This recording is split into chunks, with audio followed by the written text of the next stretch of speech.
Election day is coming. Do you know what's on the ballot? There is no question that our democracy is on the ballot. There's no question that our planet is on the ballot.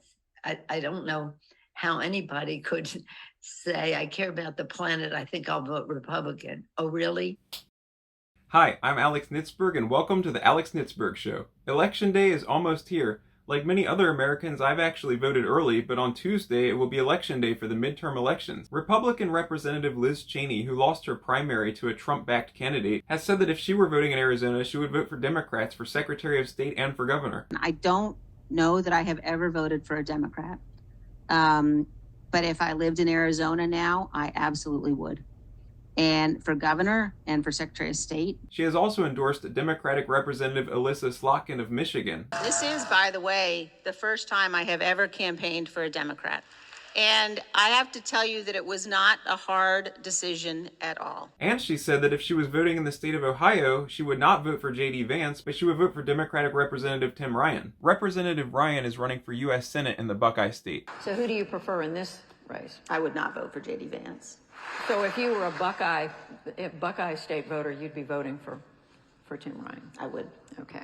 Ryan mounted a presidential bid in 2019, though he also dropped out that same year as well. And apparently Ryan responded to an ACLU candidate questionnaire. And if you look at this particular question, it says, as president, will you use your executive authority to ensure that transgender and non-binary people who rely on the state for medical care, including those in prison and immigration detention, will have access to comprehensive treatment associated with gender transition, including all necessary surgical care? And as you can see there, the yes box is checked. In the state of Washington, Democrat candidate Marie Gluesenkamp-Perez is running against Republican candidate Joe Kent. They're running for a seat in the U.S. House of Representatives. When Gluesenkamp-Perez was asked whether she supports biological males competing in sports against biological females, she declined to provide a straightforward yes or no answer and said that it was a nuanced question. Marie, do you support biological males competing in biological female sports?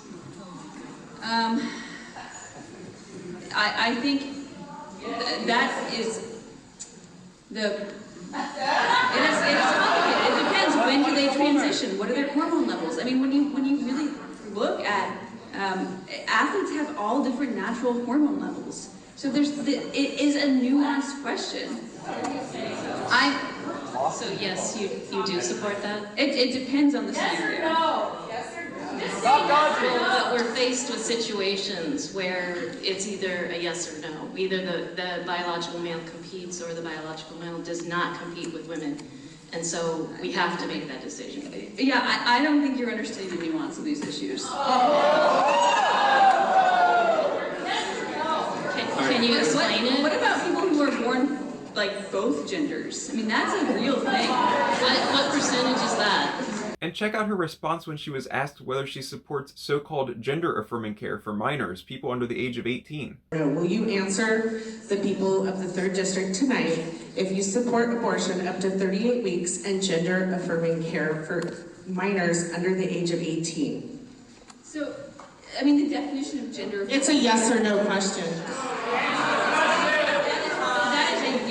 Do you support gender-affirming care for children under the age of 18? Yes or no?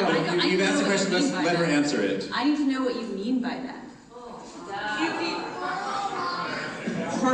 Puberty blockers, sterilization. That is the choice of a family to make. Yes. It's not the role of the government. Do you support it? Yes or no?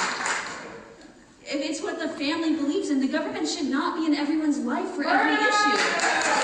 Thank you for watching this episode of the Alex Nitzberg Show. If you enjoyed the show, please subscribe to my channels on YouTube and Rumble.